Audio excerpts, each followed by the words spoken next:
Hi, welcome to BLU UK Jazz Dance Flying Solo with a new jazzitude, learning for life. One of the key things that has been very disheartening for me is the negative images that have been reflected about UK jazz, reinforced images, negative images about the dancers and dance pioneers. It's unacceptable for me and unforgivable as an individual. You need to understand them negative stereotypes, who they come from. They have come basically from the wider society about the dance, basically bringing their cultural preconceived ideas about the dance that have no knowledge of its heritage.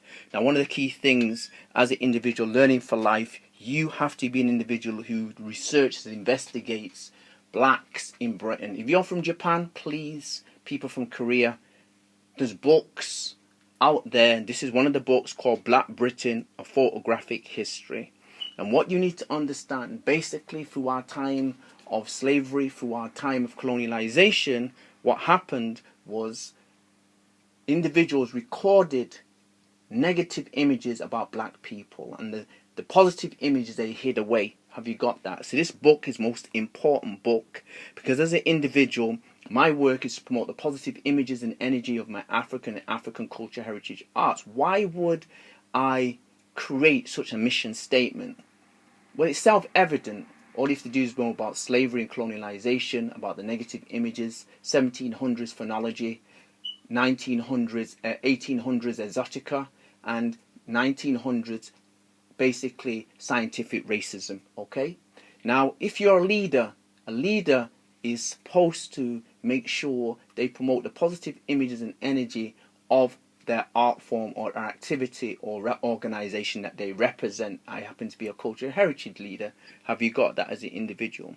So as an individual, I promote positive images, and I will continue always to keep promoting positive images. Part of my resistance to the negative images that have been portrayed by writers, key writers, particularly Snowboy's book basically has positive images, negative images, but what happens is, because the reinforced images are not being challenged and no heritage in the book, what do you think happens? The stereotypes stay there as an individual. People need to go back and look why the reinforced stereotypes have come about. So I'll give you a prime example of a reinforced stereotype about black people and Jews. From the days of Shakespeare, Merchant of Venice portrays a negative stereotype version of Jews, and Othello portrays a negative image. It's all over the world.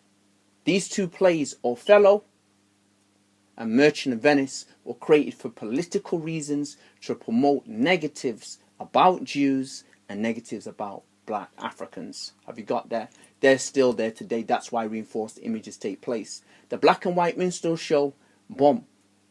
1830 to 1987 in the theatre, the #1 light entertainment in Britain was that. That's why the images are there. Do you understand? So that's part of my work, is to reinforce positive images and energy about African and African cultural heritage arts. Look at most of the writing on UK jazz dance. There's no connection with the heritage.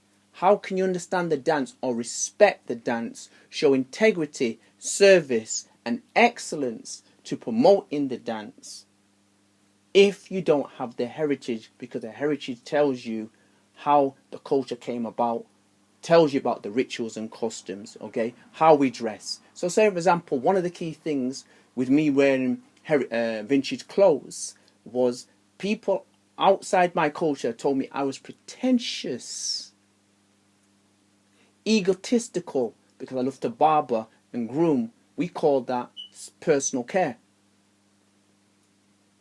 Think about what I'm saying. BLU UK Jazz Dance out.